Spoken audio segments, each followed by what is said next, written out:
Alhamdulillah, salatu wassalamu ala rasulillah, la hawla wa la quwwata illa ya.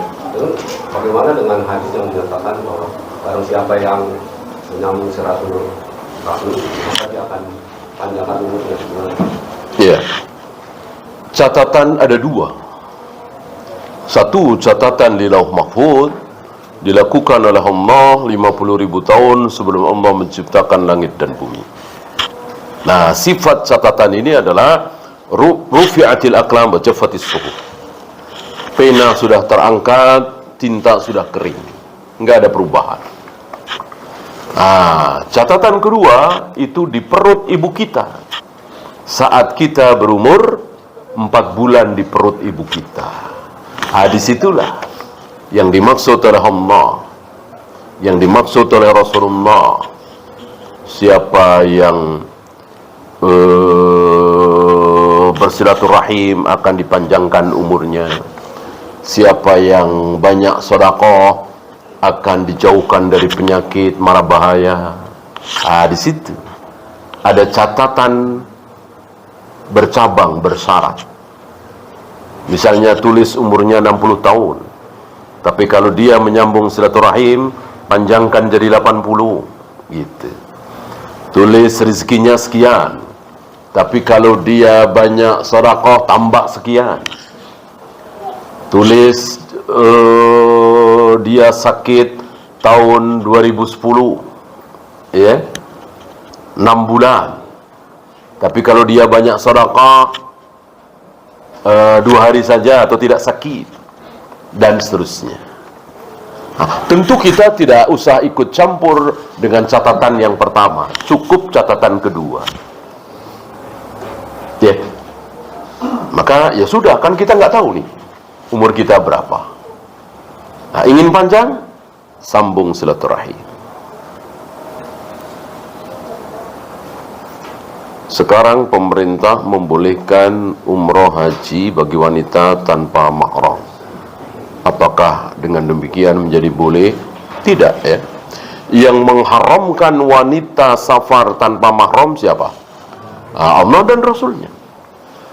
Sesuatu yang telah diharamkan oleh Allah dan Rasulnya, apakah bisa dibatalkan oleh seorang manusia? Ya tidak bisa. Seorang Abu Bakar, Umar enggak berhak menghalalkan yang haram, apalagi sekedar raja, presiden, orang tua, suami, enggak bisa. Aku bolehkan engkau safar tanpa mahram, kata suami kepada istrinya. Tidak bisa, tetap haram.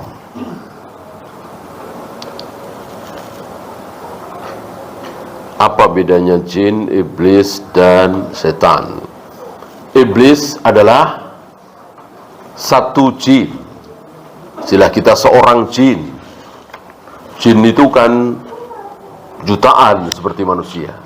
Salah satu jin bernama iblis. Kana minal jinni fafasaqa an amri rabbi. Bahwa iblis itu termasuk dari jin. Adapun setan itu sifat. Semua keburukan, kekufuran, kemusyrikan, kesalahan adalah setan. Setan ini terdiri dari manusia dan jin. Minal jinnati wan nas. Bisa jin, bisa manusia. Ya. Maka berapa kali Nabi mengatakan setan, dia setan, padahal manusia. Ya. Wa idza qalau ila syayatinihim, di surat Al-Baqarah kan, ketika mereka kembali kepada setan-setan mereka, padahal mereka kembali kepada sesama orang munafik. Mereka mengatakan, kami berolok-olok, kami ngeledek Muhammad dan teman-temannya itu. Kami pura-pura. Itu ketika mereka kembali kepada teman-temannya. Kata Al-Quran, wa idza qalau ila syayatinihim. Ketika mereka kembali kepada setan-setan mereka. Padahal manusia dibilang setan. Ya. Benarkah petir adalah cambuk atau anak panah malaikat dan suara petir adalah suara malaikat? Butuh dalil, ya. Kalau ada dalil, sami'na wa ata'na. Saya tidak tahu. Mohon dijelaskan hadis tentang biarkan jenggot tumbuh dan memotongnya setelah segenggam. Bukan sabda Nabi, bahkan bukan perbuatan Nabi. Maksudnya tidak ada riwayat Nabi seperti itu. Yang ada riwayat adalah 3 sahabat, ya, ada 3 sahabat yang memotong jenggotnya segenggam. Dari perbuatan 3 sahabat ini, kita nggak mungkin mengatakan itu 3 sahabat menyelisihi Nabi, itu 3 sahabat bertentangan dengan Nabi. Dan perbuatan 3 sahabat ini tidak ada yang bantah. Bukan berarti sahabat-sahabat lain tidak memotong jenggotnya. Iya, memotong segenggam, tapi nggak ada riwayat. Yang ada riwayat 3 sahabat. Termasuk Nabi tidak pernah memotong jenggotnya segenggam. Nggak ada seperti itu.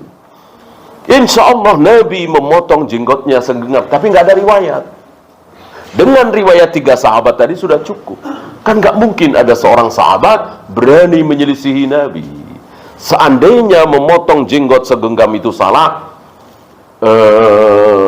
tidak mungkin dilakukan oleh 3 sahabat, dan melakukannya tidak sembunyi-sembunyi, ya, ditampakkan di depan umum. Nah, jadi disimpulkan seluruh para sahabat mengikuti Nabi SAW memotong jenggotnya segenggam, ya.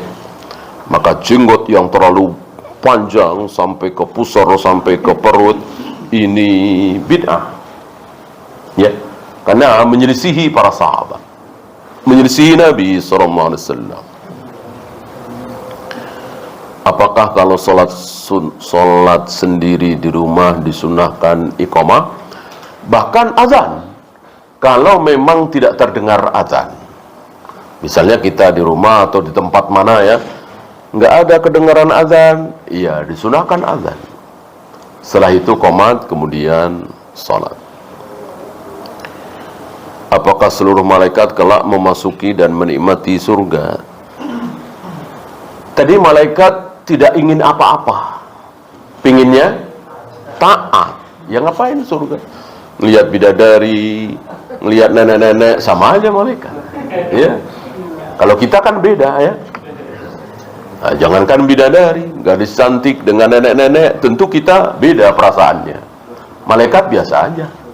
Orang nggak pingin apa-apa, nggak pingin makan, nggak pingin minum, nggak pingin nikah, pinginnya cuma satu, taat kepada Allah.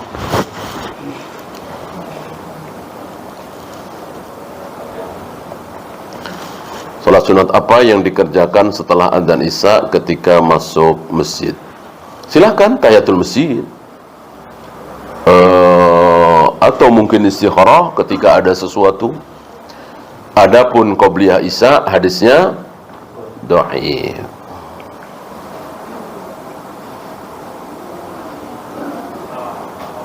Jika kita sakit, apakah termasuk minta diruqyah? Jika kita bilang kepada teman, doakan saya supaya sembuh, iya, itu kan yang diminta si perempuan hitam itu, ya. Maka Nabi menawarkan, kalau aku doakan, insya Allah engkau sembuh. Tapi kalau aku tidak doakan, aku jamin engkau masuk surga. Berarti ada sesuatu minta didoakan supaya sembuh itu, ya. Walaupun tentu boleh, ya.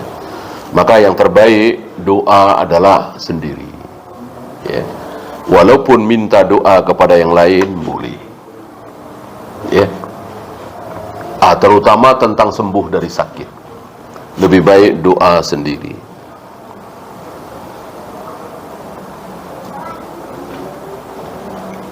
Apakah boleh pindah posisi sholat jika jamaah di samping kita nafasnya bau rokok? Ya, ini timbul, ya, jadi bolong, ya, jadi softnya bolong. Nanti Yang ini kasihan lagi, ya sabar-sabarin aja. Ya. Ya itu saja. Subhanakallahumma bihamdika asyhadu an la ilaha illa anta astaghfiruka wa atubu ilaik.